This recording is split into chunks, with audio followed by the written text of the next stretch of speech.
En el tema el absolutismo, vamos a ver cuáles son las características de este tipo de organización social que se da a finales de la Edad Media. ¿Por qué? Porque va a ser el antecedente primordial que se va a tener para lo que van a ser las primeras revoluciones atlánticas dentro de la Edad Moderna. De entrada, ¿qué es el absolutismo? Como el término lo dice, viene de la palabra absoluto, es decir, que el poder recae absolutamente en una sola persona. ¿Quién era esta única persona? El rey. Se dice, o bueno, se decía, que en sueños Dios se le había aparecido al Papa y le había designado y dicho cuáles eran las familias que podían gobernar determinados reinos. En función de esto, se decía que eran familias destinadas a gobernar por origen divino. Este origen divino llevaba a que todas las coronaciones eran hechas por el Papa, el representante de Dios en la tierra. Pero, ¿cómo estaba dividida este tipo de sociedad? Era una sociedad en la cual no existían las clases sociales, sino los estamentos, es decir, la posición que ocupaba cada persona dentro de una pirámide social.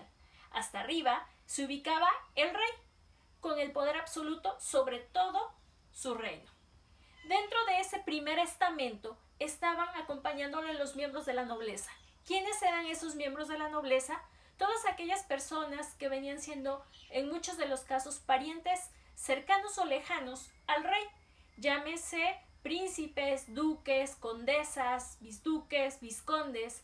Todas estas personas recibían estos nombres porque eran títulos nobiliarios que los emparentaban con el rey. Por otro lado, en el segundo estamento tenemos al clero. ¿Quién es el clero? Pues los miembros de la iglesia, sacerdotes, frailes, monjas, etc. Y por último, en el tercer estamento, en el que habitaban la mayor parte de todos, era el pueblo. ¿Quiénes estaban integrándolo? Pues hasta arriba se encontraba la burguesía, que eran comerciantes, artesanos en su mayoría. Y los siguientes eran pues el resto del pueblo, campesinos, vasallos, todo lo que congregaba a el pueblo que trabajaba prácticamente para mantener a los otros dos estamentos. Sí, como oíste, para mantener a los otros dos. ¿Por qué? Porque precisamente el tercer estado era el encargado de pagar impuestos al rey y al clero le pagaba lo que era el diezmo. ¿Qué era el diezmo? El 10% proporcional de sus ingresos económicos que tenía. Por esta razón, el tercer estado era el que mayormente trabajaba. Ahora, tenemos aquí la pintura de uno de los reyes que más encumbró lo que era precisamente esta forma de gobierno denominada como monarquía. Él es Luis XIV, también llamado el Rey Sol. ¿Por qué se autodenominó el Rey Sol? Se decía que era tan grande el territorio de su reino, que en su reino jamás se ocultaba el sol. Es decir, que mientras de este lado era de día, de esta otra parte del reino era de noche y viceversa. Entonces, él se autodenominó como el Rey Sol. Entonces, personajes como él en esta época consolidaron el poder absoluto de los monarcas. Los reyes europeos lucharon entre sí por la posesión de territorios, es decir, iban adueñándose cada vez más de diversas regiones y territorios.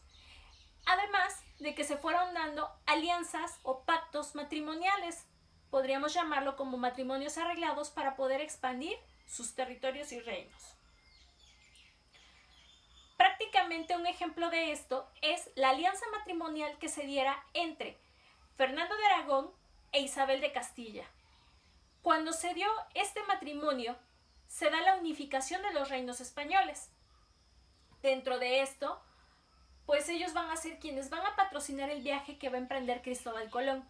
Pero, ¿por qué Cristóbal Colón hizo este viaje de exploración?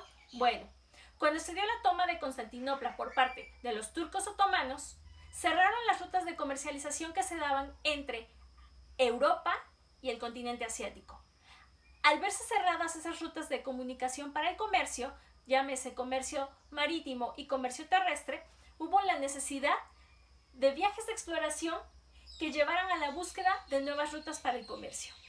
Sin querer, en esos viajes de exploración encontrarían nuevos territorios, como lo que hoy conocemos como el continente africano y el continente americano en el que nosotros habitamos. La Tierra fue explorada, sobre todo en las regiones desconocidas por los europeos, llevándonos a estos viajes de exploración con personajes como Vasco da Gama, Fernando de Magallanes, Cristóbal Colón, Bartolomé Díaz, por mencionar algunos de ellos. En esta imagen podemos observar cómo se está dando una coronación a un rey.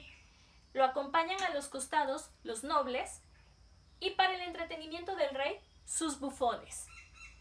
En las cortes, el lujo y el despilfarro transformaron y arruinaron a la antigua nobleza feudal. Es decir, que el señor feudal empieza a perder un poco de fuerza porque es sustituido por los nobles. Sin embargo, se empieza a posicionar cada vez más la figura del rey en un poder absoluto recaído en una sola persona.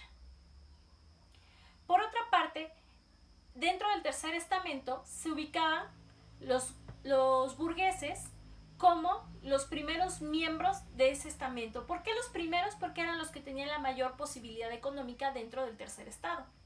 El comercio y las finanzas permitieron el enriquecimiento de la burguesía. La burguesía aportó nuevas ideas políticas y exigió su participación en el poder. Es decir, como tenían poder económico, ahora querían también tener participación dentro del poder político. ¿Por qué se les llamaba burgueses? Bueno, se les llamaba así porque eran habitantes de los llamados burgos, y los burgos eran ciudades con gran desarrollo económico y comercial. ¿Qué pasó a la hora de que empieza a darse el Renacimiento y el humanismo y empiezan a florecer las ideas en torno al ser humano? Pues empezaron a crear las primeras escuelas, a las que los hijos de los burgueses comenzaron a asistir. De esta manera, los hijos de los burgueses se empiezan a impregnar de esas ideas centradas en el ser humano y surge estas ideas ilustradas bajo las insignias de la búsqueda de la libertad y de la igualdad, situación que no le va a agradar para nada a los monarcas absolutos. Razón suficiente para que los burgueses vayan a encabezar las futuras revoluciones liberales. Las ciencias, el arte, el conocimiento en general tuvieron un gran avance al germinar la semilla sembrada por el Renacimiento. En el siglo XVII, los reyes fueron más absolutistas que en el siglo XVI, pues ya no había nadie que se opusiera a su voluntad. Bueno, los principales reinos de esta época fueron 3, aunque había más, pero los que tenían las mayores posesiones territoriales y el mayor poderío económico radicaba en España, Inglaterra y Francia. Como ya se mencionó, en España se fortalece su reino a través de la alianza matrimonial entre Fernando de Aragón e Isabel de Castilla, los denominados reyes católicos. En el caso de Inglaterra, con Enrique VIII, quien en la búsqueda de un primogénito va a fundar su propia iglesia para poderse divorciar de su esposa y así poder volverse a casar con Ana Bolena y poder engendrar un heredero. Por otro lado, en Francia, con las ideas de Lutero y Juan Calvino, que se fueron diversificando con una serie de diversas religiones protestantes que surgirían en este territorio, Enrique IV, abuelo del Rey Sol, va a buscar la manera de unificar, en términos religiosos, el reino francés. De esta manera, cuando se acaban los disturbios y las disputas y guerrillas que tenían entre protestantes, se consolida el absolutismo.